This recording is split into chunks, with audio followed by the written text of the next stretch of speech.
Zee 24 तास एक पाऊल पुढे. कानडी दडपशाही की मराठी निष्क्रियता आपण चर्चा करत होतो. पहिल्या सेगमेंटमध्ये 3 गंभीर स्वरूपाचे आक्षेप भारतीय जनता पक्षावर घेतले गेले. त्यातला एक होता भाई जगताप यांचा की जेव्हा एनडीएचं सरकार केंद्रात होतं आणि इथे युती सरकार होतं त्यावेळेला हा प्रश्न का सोडवला गेला नाही किंवा तेव्हा कोणी राजीनामा का दिला नाही. आणि त्याहीपेक्षा भरतकुमार राऊत यांनी सांगितलं की या प्रश्नावर भारतीय जनता पक्ष आणि शिवसेना यांच्यात वेगवेगळ्या भूमिका आहेत. तर या प्रश्नावर एक कर्नाटक सरकारची भूमिका ही अन्यायकारकच आहे असं महाराष्ट्र एकीकरण समितीचे किरण ठाकूर यांनी सांगितलं. आशिष शेलार, तिन्ही आक्षेप तुम्ही ऐकलेत, बोला आता. मुळातच मी इथे आलो हे कर्नाटक सरकारचा प्रवक्ता म्हणून नाही. तुमच्या पक्षाचं सरकार आहे पण तिकडे. बिलकुल, मी नम्रपणे सांगू इच्छितो की मी भारतीय जनता पार्टीच्या महाराष्ट्र शाखेचा प्रवक्ता म्हणून इथे आलेलो आहे. आणि त्यामुळे भारतीय जनता पार्टीच्या महाराष्ट्र शाखेने वेळोवेळी आमच्या अधिवेशनापासून महाराष्ट्र शासनाच्या अधिवेशनापर्यंत मराठी माणसाची तिथे अस्मिता टिकली पाहिजे, मराठी माणसाला न्याय मिळाला पाहिजे आणि आमची भूमी आम्हाला परत महाराष्ट्राला मिळाली पाहिजे याबद्दलची भूमिका स्पष्टपणे घेतलेली आहे. आणि ज्यामुळे जिथे भाई जगताप थांबले तिथून मला या विषयाची चर्चा सुरू करायची आहे की ज्याचा उल्लेख किरण ठाकूर यांनी सुद्धा केला की कर्नाटकाच्या कानडी लोकांच्या इंटरेस्टच्या विषयामध्ये सगळे राजकीय पक्ष कानडी तिकडचे एकत्र येतात. तशाच पद्धतीने महाराष्ट्राच्या मराठी माणसाच्या किंवा बेळगावच्या किंवा निपाणीच्या विषयामध्ये महाराष्ट्रातले सगळे राज्यस्तरीय किंवा केंद्रीय पक्ष असतील ह्या सगळ्यांनी एकत्र येऊन भूमिका घेण्याची आवश्यकता आहे. आणि त्यामध्ये अग्रेसर भारतीय जनता पार्टी असेल असं मला इथे नम्रपणे सांगावंसं वाटतं. मला तुम्ही सांगा की तुमचे केंद्रीय अध्यक्ष महाराष्ट्राचे आहेत, त्यांनी कर्नाटकच्या मुख्यमंत्र्यांना बोलावून इथल्या नेत्यांना एकत्र बसवून हा प्रश्न सोडवता येण्यासारखा नाही का? हाच प्रश्न कदाचित भाई जगताप यांच्या मनात असणार आहे. बोला आता. नाही, मुळातच ज्या पद्धतीने आपण इथे विश्लेषण करतो इतका सोपा प्रश्न जर असता तो ह्या आधीच सुटला गेला असता. पण आमच्या बाजूने किंवा नितीनजी गडकरींचा आपण उल्लेख करताय त्या बाजूने या विषयामध्ये नक्कीच महाराष्ट्र भारतीय जनता पार्टी त्यांच्याकडे हा विषय पोचवेल.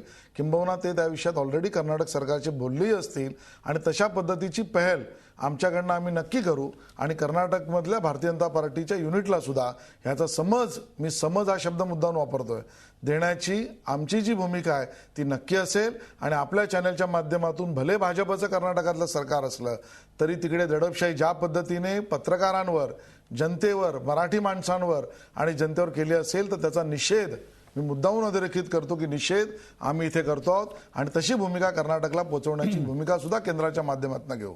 भाई, मला सांगा, सगळे राजकीय पक्ष नुसता निषेध करतायत परंतु हा प्रश्न आज 3.5 पिढ्या झाल्या सुटलेला नाही.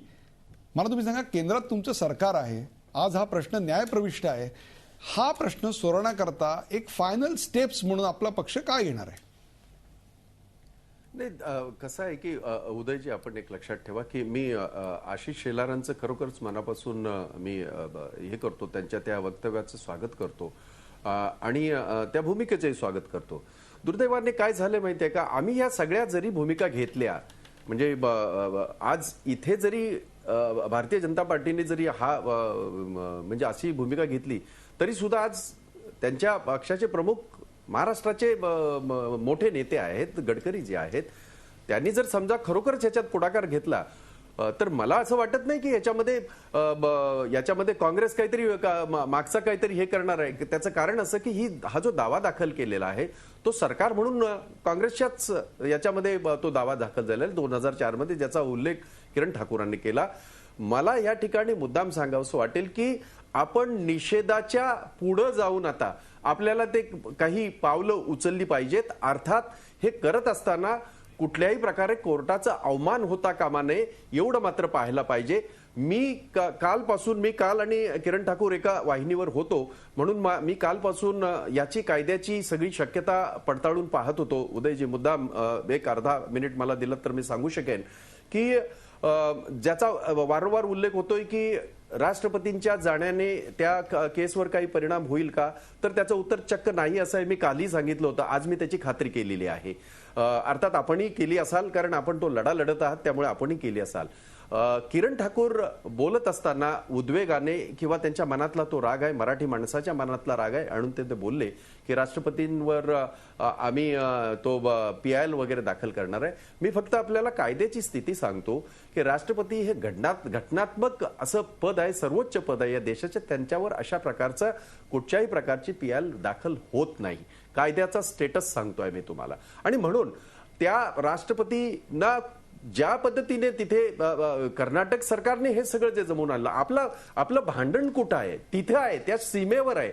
त्या कर्नाटक आणि ह्या महाराष्ट्राच्या त्या सीमा भागामध्ये ते भांडण आहे आणि ते पहिल्या दिवसापासून आहे. आणि म्हणून मला असं वाटतं दोन गोष्टी, दोन बाजूने हा लढा लढणं आवश्यक आहे. कायद्याने जो आपण लढा लढत आहोत सुप्रीम कोर्टामध्ये, तो अधिक वेगाने कसा चालेल त्याच्यासाठी किरण ठाकूर जे म्हणत आहेत किंवा सीमावासीय म्हणत आहेत की त्या ठिकाणी तिथल्या वकिलांबरोबर बैठक घेणं आवश्यक आहे. काल त्यांनी बोलून दाखवणं केलं. होय, तिथल्या झी 24 तास एक पाऊल पुढे.